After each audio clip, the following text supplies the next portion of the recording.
다 함께 사도신경으로 우리의 신앙을 고백하겠습니다.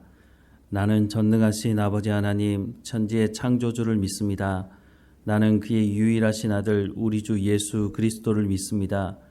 그는 성령으로 잉태되어 동정녀 마리아에게서 나시고 본디오 빌라도에게 고난을 받아 십자가에 못 박혀 죽으시고 장사된 지 사흘 만에 죽은 자 가운데서 다시 살아나셨으며 하늘에 오르시어 전능하신 아버지 하나님 우편에 앉아 계시다가 거기로부터 살아있는 자와 죽은 자를 심판하러 오십니다. 나는 성령을 믿으며 거룩한 공교회와 성도의 교제와 죄를 용서받는 것과 몸의 부활과 영생을 믿습니다. 아멘. 찬송가 342장 함께 찬양하겠습니다. 342장 함께 찬양하겠습니다. 너 시험을 당해 죄 짓지 말고 너 용기를 다해 곧 물리치라. 너 시험을 이겨 새 힘을 얻고 주 예수를 믿어 늘 승리하라. 우리 구주의 힘과 그의 위로를 빌라. 주님 내 편에 서서 항상 도우시리. 내 친구를 삼가 잘 선택하고 너 언행을 삼가 늘 조심하라. 너 열심을 다해 늘 충성하고 온 정성을 다해 주 봉사하라. 우리 구주의 힘과 그의 위로를 빌라. 주님 내 편에 서서 항상 도우시리. 잘 이기는 자는 상 받으리니 너 낙심치 말고 늘 전진하라. 내 구세주 예수 힘 주시리니 주 예수를 믿어 늘 승리하라. 우리 구주의 힘과 그의 위로를 빌라. 주님 내 편에 서서 항상 도우시리. 아멘. 오늘 하나님께서 우리에게 주시는 말씀은 요한복음 4장 43절에서 54절까지 말씀입니다. 요한복음 4장 43절에서 54절까지 말씀 우리 함께 읽겠습니다. 이틀이 지남에 예수께서 거기를 떠나 갈릴리로 가시며 친히 증언하시기를 선지자가 고향에서는 높임을 받지 못한다 하시고 갈릴리에 이르심에 갈릴리인들이 그를 영접하니 이는 자기들도 명절에 갔다가 예수께서 명절 중 예루살렘에서 하신 모든 일을 보았음이더라. 예수께서 다시 갈릴리 가나에 이르시니 전에 물로 포도주를 만드신 곳이라. 왕의 신하가 있어 그의 아들이 가버나움에서 병들었더니 그가 예수께서 유대로부터 갈릴리로 오셨다는 것을 듣고 가서 청하되 내려오셔서 내 아들의 병을 고쳐주소서 하니 그가 거의 죽게 되었음이라. 예수께서 이르시되 너희는 표적과 기사를 보지 못하면 도무지 믿지 아니하리라. 신하가 이르되 주여 내 아이가 죽기 전에 내려오소서. 예수께서 이르시되 가라 내 아들이 살아있다 하시니 그 사람이 예수께서 하신 말씀을 믿고 가더니 내려가는 길에서 그 종들이 오다가 만나서 아이가 살아있다 하거늘 그 낫기 시작한 때를 물은즉 어제 7시에 열기가 떨어졌나이다 하는지라. 그의 아버지가 예수께서 내 아들이 살아있다 말씀하신 그때인 줄 알고 자기와 그 온 집안이 다 믿으니라. 이것은 예수께서 유대에서 갈릴리로 오신 후에 행하신 두 번째 표적이니라. 아멘. 예수님께서 이 땅에 오셔서 어떤 사역을 하셨는지에 대해서 마태복음 4장 23절은 이렇게 말씀합니다. 예수께서 온 갈릴리에 두루 다니사 그들의 회당에서 가르치시며 천국 복음을 전파하시며 백성 중에 모든 병과 모든 약한 것을 고치시니 라고 말씀합니다. 이 말씀을 가지고 많은 사람들이 예수님께서 세 가지 사역을 하신 것이다 라고 말을 합니다. 첫 번째는 회당에서 가르치셨다는 겁니다. 그리고 두 번째는 천국 복음을 전파하셨다는 것이고, 세 번째는 백성 중에 모든 병과 모든 약한 것을 고치셨다 이렇게 주장을 합니다. 그런데 자세히 들여다보면 예수님의 사역은 한 가지였습니다. 예수님께서 회당에서 가르치셨다고 말씀하시는데 회당에서 무엇을 가르치셨습니까? 사람들은 예수님께서 가르치는 그 말씀을 듣고 놀랐습니다. 야, 신기하다, 새롭다 이런 생각을 했다고 말씀하고 있습니다. 그런데 예수님께서 하신 말씀을 들여다보면 사실 새로운 것이 없습니다. 예수님은 구약 성경에 기록된 하나님의 말씀이 그 의미가 무엇인지, 그 목적이 무엇인지에 대해서 말씀하셨을 뿐인데, 당시에 바리새인들이나 성경을 가르치는 사람들이 장로의 유전이라고 하는 것, 물론 처음에는 하나님의 말씀을 어떻게 하면 잘 지킬까 이런 생각을 가지고 자기들 나름대로의 규칙이나 규범들을 만들어 놓았는데, 예수님 시대에는 하나님의 말씀보다 이들이 만들어 놓은 규칙이나 규범들이 훨씬 더 중요했다는 것입니다. 그래서 하나님의 말씀의 그 원래의 뜻은 사라지고 자신들의 기득권을 지키기 위한 수단으로 전락하고 말았다는 것입니다. 그런 상황에서 예수님께서 하나님의 말씀의 의미가 무엇인지를 말씀하자 사람들이 그래도 들을 귀가 있었던 것으로 보입니다. 그러니까 예수님께서 하시는 말씀을 듣고 놀라는 거죠. 아, 하나님의 말씀이 원래 이런 뜻이셨구나 라고 하는 생각을 했다는 것이죠.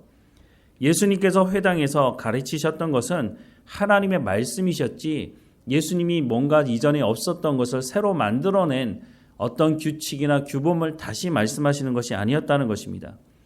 즉 예수님께서 전하신 하나님의 말씀은 천국 복음에 대한 말씀이었다고 하는 것입니다. 또 세 번째, 예수님께서 모든 병을 고치신 것도 마찬가지입니다. 예수님께서 병을 고치시는 그 자체가 목적이 아니었다는 거죠. 예수님께서 한 번은 베데스다 연못에서 38년 된 병자의 병을 고치십니다. 정확하게 그 병이 어떤 병인지 모르지만 38년 동안 병을 앓았던 이 사람, 누구의 도움이 없이는 움직일 수도 없는 이 사람의 병을 고치시는데, 나중에 성전에서 이 사람을 만났을 때 예수님 뭐라고 말씀하시냐면 다시 죄를 짓지 말라는 것입니다. 이 사람이 어떤 죄를 지었는지는 알 수 없지만 분명한 것은 죄를 지은 것 때문에 이 사람에게 병이 생겼다는 거죠. 즉 이 말이 무슨 말입니까? 죄를 짓지 않기 위해서는 하나님의 말씀을 듣고 순종해야 죄를 짓지 않을 수 있다고 하는 것이죠. 결국은 예수님께서 회당에서 가르치시며 천국 복음을 전파하시며 백성 중에 모든 병과 모든 약한 것을 고치신 목적은 하나님의 말씀을 전하는 것이었고, 이 고침을 받은 사람들이 하나님의 말씀을 듣고 순종함으로 다시는 죄 가운데 빠지지 않고 하나님과 친밀한 교제 가운데 나갈 수 있도록 하기 위한 것이었다는 것입니다. 오늘 본문에 등장하는 왕의 신하가 있습니다. 이 왕의 신하의 아들이 병들어서 죽어가고 있습니다. 그래서 예수님께 요청을 하죠. 와서 내 아들을 고쳐달라고. 그러자 예수님께서 이렇게 말씀하십니다. 48절 말씀해 보면 예수께서 이르시되 너희는 표적과 기사를 보지 못하면 도무지 믿지 아니하니라 라고 말씀을 하고 있습니다. 여기서 말하는 너희는 왕의 신한만을 일컬어서 하시는 말씀이 아니라 모든 사람을 의미하는 것입니다. 우리의 연약함이기도 하죠. 우리는 무엇인가 눈에 보이지 않으면, 손에 만져지지 않으면 믿으려고 하지 않는다고 하는 것입니다. 이런 연약함을 가지고 있는 이 사람에게 예수님께서 말씀하시는데, 놀랍게도 이 사람은 예수님의 말씀만 듣고 순종하였다고 말씀을 하고 있습니다. 47절 말씀에 보면 그가 예수께서 유대로부터 갈릴리로 오셨다는 것을 듣고 가서 청하되 내려오셔서 내 아들의 병을 고쳐주소서 하니 그가 거의 죽게 되었음이라 라고 말씀하고 있습니다. 처음에는 이 사람도 예수님께서 직접 오셔서 내 아들에게 안수를 하시든지 어떻게 하시든지 만나주셔서 병을 고쳐달라고 예수님께 요청하였죠. 그런데 예수님께서 말씀하시자 이 사람이 어떻게 반응을 했습니까? 50절 말씀에 보면 예수께서 이르시되 가라 내 아들이 살아있다 하시니 말씀만 하셨습니다. 그러자 이 사람이 어떻게 반응을 했습니까? 50절 말씀을 다시 보면 예수께서 이르시되 가라 내 아들이 살아있다 하시니 그 사람이 예수께서 하신 말씀을 믿고 갔다고 말씀을 하여주고 있습니다. 표적을 보여주시지도 않으셨는데 예수님께서 하시는 그 말씀만 믿고 돌아갔다고 말씀하고 있습니다. 돌아가면서 어떤 마음이 있었을까요? 예수님께서 말씀하셨으니까 나는 그 말씀을 믿고 돌아간다고 생각하지 않았겠습니까? 보통 많은 사람들은 직접 오셔서 손을 얹든지 무엇을 하시든지 직접 예수님께서 행하시는 그 기적을 봐야 믿겠다고 하는 마음을 가지는데 이 왕의 신하는 예수님께서 하시는 그 말씀만 믿고 돌아갔다고 말씀하고 있습니다. 그런데 돌아가다가 이 왕의 신하의 종들을 만나게 됐죠. 그 종이 하는 말이 뭐였습니까? 왕의 아들이 살아났다는 겁니다. 열이 떨어졌다고 말하고 있습니다. 근데 그때가 언젠지 살펴보니까 예수님께서 말씀하셨던 그때라고 하는 것을 알게 되었다라고 말씀을 하고 있습니다. 오늘 우리는 어떻습니까? 오늘 우리도 뭔가 우리의 삶 가운데 나타나는 기적이나 표적이나 무엇인가 우리가 보고 느끼고 경험할 수 있는 그런 것이 일어나야만 내가 예수님을 믿겠습니다라고 말하고 있지는 않습니까?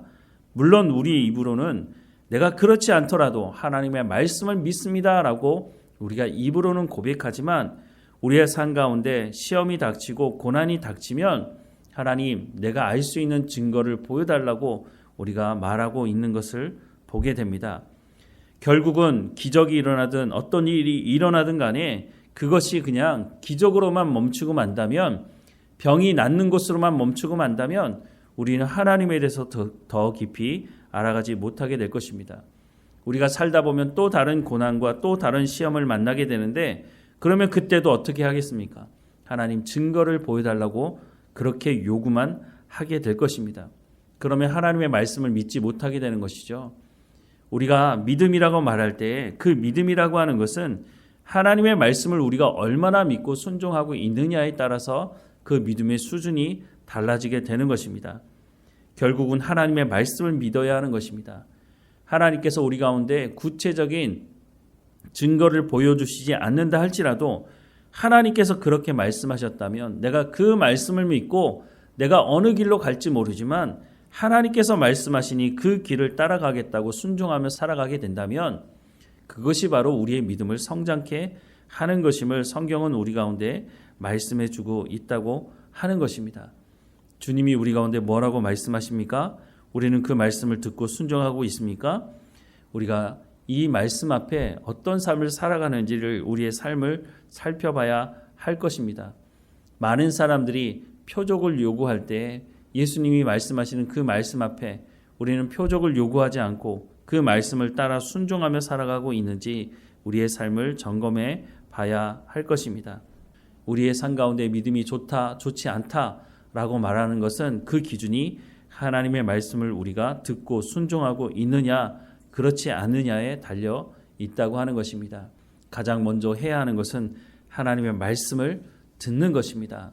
하나님 내 가운데 표적을 보여달라고 우리가 믿음이 연약할 때는 그럴 때도 있죠. 하지만 더 깊은 성숙 가운데 나가면 하나님 내 가운데 말씀하십시오. 내가 듣겠습니다. 내가 순종하며 살아가겠습니다. 라고 하는 고백을 하며 살아가게 되는 것입니다. 우리 모두가 하나님의 말씀을 온전히 믿고 하나님과 온전히 친밀한 교제 가운데 나가는 우리의 삶이 되기를 주님의 이름으로 축원합니다. 기도하겠습니다. 사랑하는 하나님, 우리가 하나님 앞에서 하나님의 말씀 듣기를 사모하며 살아가기 원합니다. 하나님 우리 가운데 말씀하실 때 그 말씀을 마음에 새기게 하시고 우리가 때로는 이해하지 못하고 어느 길로 가야 될지 판단하지 못할 때라도 하나님께서 말씀하시면 그 말씀을 붙들고 살아가는 우리의 삶이 될 수 있도록 은혜를 베풀어 주옵소서. 때로는 넘어지고 때로는 실수하기도 하지만 하나님 그 가운데서도 하나님의 말씀을 붙드는 삶을 포기하지 않게 하시고 하나님의 말씀인 성경을 내 손에서 놓지 않고 하나님의 말씀에 집중하게 하시고 약속하신 이 약속의 말씀을 온전히 믿고 살아가는 우리의 삶이 될 수 있도록 하나님 인도해 주옵소서. 우리가 고난 중에서도 우리가 시험 중에서도 하나님 말씀 붙들고 살아가는 우리의 삶이 될 수 있도록 인도해 주옵소서. 무엇보다 하나님 말씀 듣기를 사모함으로 예배 가운데 나올 수 있도록 인도해 주옵소서. 그 말씀을 통해서 하나님이 어떤 분이신지를 알아가게 하시고 우리의 삶 현장에서도 그 하나님과 동행하며 하나님의 말씀을 우리의 삶을 통해서 열매 맺어가는 삶이 될 수 있도록 하나님 인도해 주옵소서. 하나님의 말씀이 우리의 삶의 기둥이 되게 하시고 기준이 되게 하셔서 우리의 삶을 통해서 드러나는 성령의 열매를 통해 또한 하나님이 누구이신지를 우리가 증거하는 증인으로서의 삶을 살아갈 수 있도록 인도해 주옵소서. 오늘도 하나님과 동행하게 하시고 어느 곳에 있든지 깨어서 하나님께 감사하며 살아가는 우리의 삶이 될 수 있도록 인도해 주옵소서. 늘 우리와 함께 하시는 하나님께 감사하고 예수님의 이름으로 기도드립니다. 아멘. 하늘에 계신 우리 아버지, 아버지의 이름을 거룩하게 하시며 아버지의 나라가 오게 하시며 아버지의 뜻이 하늘에서와 같이 땅에서도 이루어지게 하소서.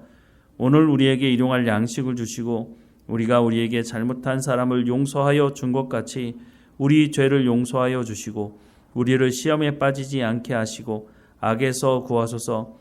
나라와 권능과 영광이 영원히 아버지의 것입니다. 아멘.